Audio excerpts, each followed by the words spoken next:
अस्सलाम वालेकुम। सुप्रभात बच्चों। कक्षा 11वीं से मीरा के पद पहला मीरा का परिचय पहले भाग में मैंने दिया है। आशा करता हूँ आपने ठीक से पढ़ा होगा, मीरा को समझा होगा। आरव पुस्तक से है। अब मैं जानता हूँ कि ज़्यादा मुझे अभी जो देख रहे बच्चे इस्लाम परस्त है, तो ये हिंदू मैथोलॉजी का विषय है।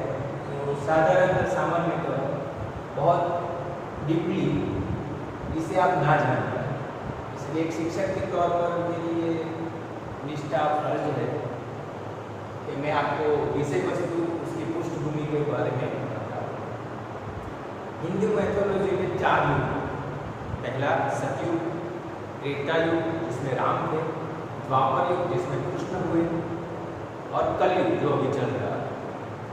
कृष्ण एक ऐसे नायक है, ऐसे चित्र के रूप में उभरा है हिंदू मैथोलॉजी में, सबके मानस में, कि जो सर्व संपन्न थे, वो दोस्ती बहुत अच्छे से निभाते हैं, प्रेम अच्छे से निभाते हैं, एक अच्छे बेटे हैं, एक अच्छे राजा है, एक अच्छे प्रेमी हैं और एक अच्छे पति हैं। तो ज़्यादातर लोगों के आदर्श कृष्ण है। मेरा भी प्रिय पात्र कृष्ण है। अब कृष्ण द्वापर युग में थे, तो उन्होंने उनकी बात सखी, तो बचपन की दोस्ती उनसे राधा से प्रेम था, राधा को भी कृष्ण से प्रेम था। पर कुछ ऐसे परिणाम हुए कि जिसके तहत एक बेटिया का फर्ज अदा करने की वजह से वो राधा से विवाह नहीं कर पाया, और राधा ने भी कभी नहीं चाहा कि कृष्ण उससे विवाह कर ही ले, क्योंकि राधा से पूछा गया कि तू कृष्ण को चाहते थे, कृष्ण आपको चाहते थे, फिर क्यों दोनों का विवाह नहीं हुआ? तो राधा का उत्तर था कि विवाह 2 लोगों के बीच में, मैंने अपने आप को अकेले जाना ही नहीं। मैंने हमेशा ये महसूस किया है कि मेरे साथ, मेरे अंदर स्वयं कृष्ण उपस्थित रहते हैं, शामिल होते हैं। इसीलिए जहाँ खुद में मैं 2 लोग हूँ, तो फिर मेरा विवाह होना जरूरी नहीं या फिर महत्वपूर्ण नहीं है। कृष्ण का विवाह होता है रुक्मिणी से, उनकी पत्नी है रुक्मिणी। फिर भी आप किसी भी मंदिर में जाओ तो राधे कृष्ण मंदिर होगा, राधा, अगर कोई हिंदू धार्मिक होगा वो राधे कृष्ण कहेगा, हम अस्सलाम वालेकुम कहते हैं। किसी हिंदू को देखोगे तो जय श्री कृष्ण, राधे कृष्ण ऐसा कहता हुआ नजर आएगा। द्वापर में कृष्ण की पत्नी न बनते हुए भी राधा का नाम सिर्फ निस्वार्थ प्रेम की वजह से कृष्ण के साथ जोड़ा गया और उसे भुला गया। और समय चलते कृष्ण ऐसा अमर पात्र बन गए भगवान के तौर पर, एक नायक के तौर पर, कि उनके बाद कलयुग में भी आज उन्हें सगुण रूप से पूजा जाता है। मीरा का जन्म कहाँ हुआ? कलयुग में हुआ। और कृष्ण और राधा कब थे? द्वापर युग में। तो कृष्ण एक ऐसे व्यक्ति है जिन्होंने 2 महिलाओं ने प्रेम किया, द्वापर में राधा ने और कलयुग में माँ मीरा ने। पर फिर भी दोनों ने एक दूसरे की हिस्सा नहीं की, क्योंकि दोनों का प्रेम अलग था। एक कहीं मैंने हिंदी सॉन्ग सुना था कि एक राधा एक मीरा, दोनों ने कृष्ण को चाहा, एक प्रेम दीवानी और एक दर्द दीवानी। तो राधा को प्रेम दीवानी कहा है, वो प्रेम में इतनी लुप्त है कि उसे खुद का कोई होश नहीं है, उसे कृष्ण को पाने की इच्छा ही मिल गई है, क्योंकि उसने ऐसे मान लिया है कि मेरे साथ हमेशा कृष्ण है। उसी तरह मीरा को दर्द दीवानी कहा गया कि उसने समाज के कई कलयुग आ गया था, कई ऐसे बंधन थे, उसमें रहकर, उसे तोड़कर, समाज को अवहेलना करके, उसकी जो रेखा चिन्ह है उसे पार करके बहुत सारे दुख पाए, दुख सहे, पर फिर भी कृष्ण के जो प्रेम को उसने भक्तिमय बना दिया।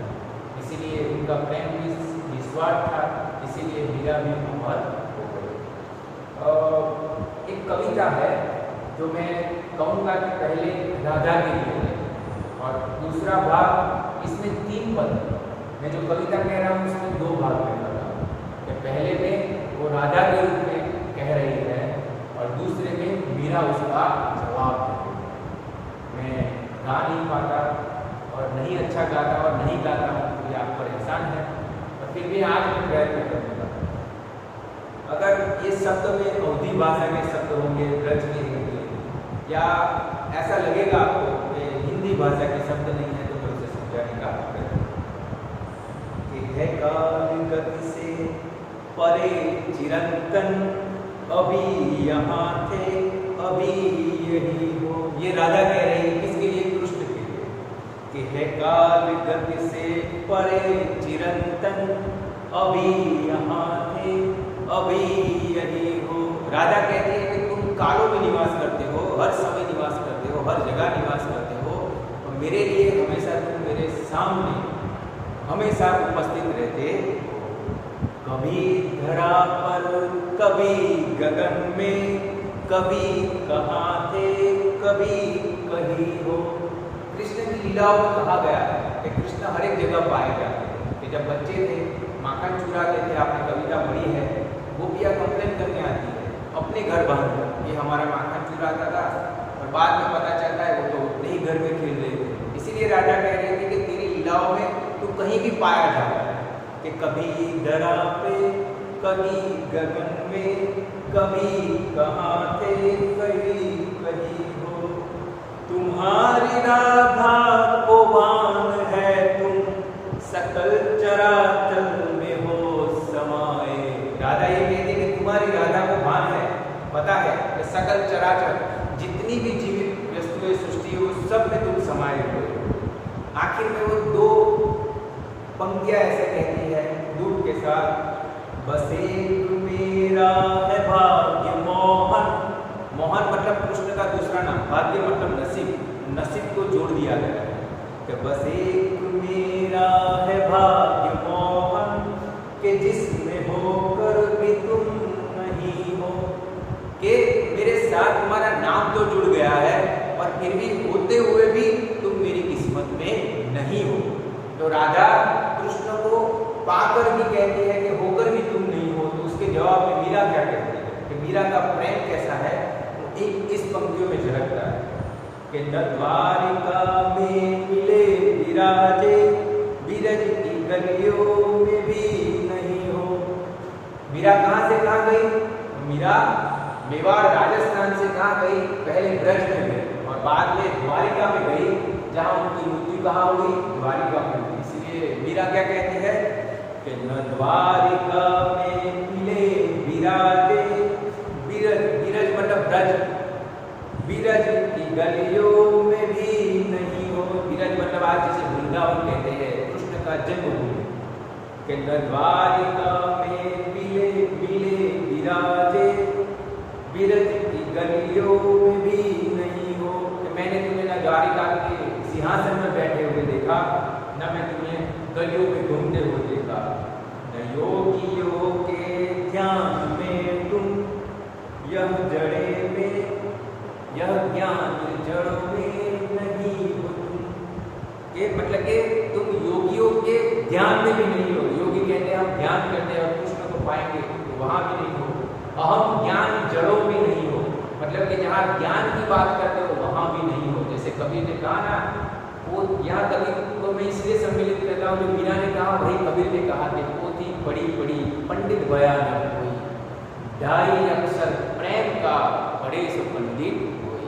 कि आपने बहुत सारी किताबें पढ़ने से आप ज्ञानी नहीं हो जाते, और अगर आपने प्रेम के दो अक्षर पढ़ लिए या उसे बोलने के सक्षम हो गए, तो आप वाकई में ज्ञानी बन जाओ। इसीलिए मीरा कहती है कि ना तुम योगियों के तप में हो, ना ज्ञान की बात में। अब कहाँ हो वो मीरा के शब्दों में सुनिए। तुम्हें ये जग ढूंढता है मोहन, मगर इसे ये खबर नहीं है, बस एक मेरा है भाग्य मोहन, मतलब नसीब, कि बस एक मेरा है भाग्य मोहन, अगर कहीं हो तो तुम यही हो। राजा ने क्या कहा? मेरे होते हुए भी नहीं। जबकि मीरा ने क्या कहा है कि तुम्हें ये जग ढूंढता है कान्हा, इसे ये खबर नहीं है, बस एक मेरा है भाग्य मोहन, अगर कहीं हो तो तुम यही हो। कि मेरे भाग्य में हो। मीरा और राधा में बस यही अंतर है। मैं अपने प्रेम को समझाना चाहता था, मैंने पृष्ठभूमि समझाई। अब हम इसमें 3 पद हैं, इसमें से बाद पहला पद देखते हैं, आने वाले बाद में दूसरा और तीसरा पद देखेंगे। पहला पद हम देखते हैं।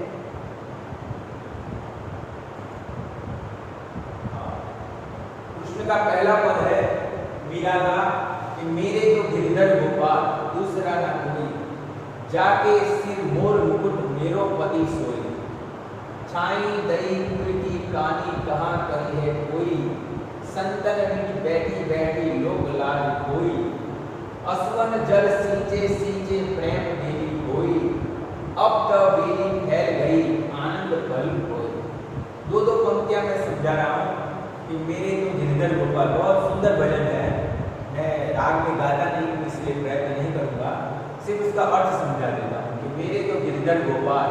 कृष्ण के बहुत सारे नाम हैं, उसमें से एक नाम है गिरधर गोपाल, क्योंकि उनकी लीलाओं में एक पर्वत था, उसे बहुत तूफान आया तो सबको बचाने के लिए उन्होंने गिरधर पर्वत अपनी उंगलियों पर उठा लिया, इसलिए गिरधर गोपाल कहा है कि मेरे तो गिरधर गोपाल दूसरा न कोई। मीरा कहते हैं कि मेरा समस्त, मैं दासी गिनो, मैं भक्त गिनो, मैं जो भी हूँ, सेविका हूँ, बस किसकी हूँ? कृष्ण की। कृष्ण के सिवाय मेरा यहाँ कोई नहीं है, ना मेरा समाज, ना मेरा पति, ना मेरे कुटुंब वाले, ना मेरा भाई, ना मेरे पिता, मेरे कोई नहीं है। मेरा सिर्फ कौन है? कृष्ण है। जाके सिर मोर मुकुट मेरो पति सोई। तो कृष्ण मोर मुकुट पहनते हैं, लेकिन जो मोर के पंख का मुकुट पहनता है वही मेरा पति कोई, मतलब वही मेरा पति है। छानी दही कुल की कहानी कहाँ करी है कि मैंने कुल की मर्यादा को लांघ दिया। मैंने कुल लांछनी, बहुत सारे आरोप मुझे लगे हैं कि कुल का नाम खराब किया है, पर फिर भी मैंने कुल की मर्यादाओं का त्याग कर दिया है। कहाँ करी? ऐसा कोई कर सकता है, पर मैंने किया है। क्यों? श्री कृष्ण को पाने के लिए। संतन टीठ बैठी बैठी लोक लाल कि मैं कृष्ण को पाने के लिए, कृष्ण की जहाँ सत्संग होता है, जहाँ भक्ति होती है, उन संतों साधुओं के साथ बैठे एक तारा लेके गाया कि संतन टीठ बैठी बैठी लोक लाल, संतों के साथ बैठी उनके प्रवचन सुने। तो लोगों ने बहुत टीका की क्योंकि उस समय में स्त्री का घर से बाहर निकलना वर्जित था। तो सारे बंधन तोड़ के मैंने साधु संतों का संग किया कृष्ण को पाने के लिए, और लोक लाल सब खूब। असुवन जल सींचे सींचे प्रेम बेली हुई। बेल मतलब किसी पौधे की जो बेल होती है ना, तो मैंने प्रेम रूपी बेल, कौन सी बेल? प्रेम रूपी बेल। तो प्रेम रूपी बेल किससे सींचे? असुवन जल, आंसुओं के जल से सींचा है इस बेल को।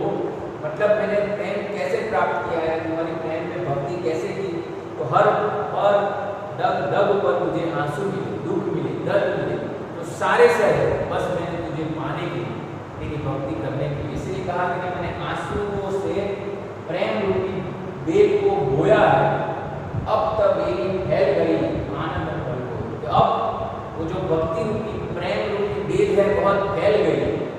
अब इसके द्वारा मुझे सिर्फ आनंद मिल सकता है, तेरी प्राप्ति की खोज हो सकती है, उसके अतिरिक्त और कुछ हो सकता नहीं है।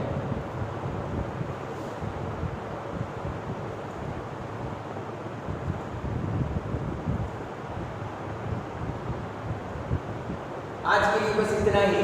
आने वाले भाग में आने वाले पद देखेंगे।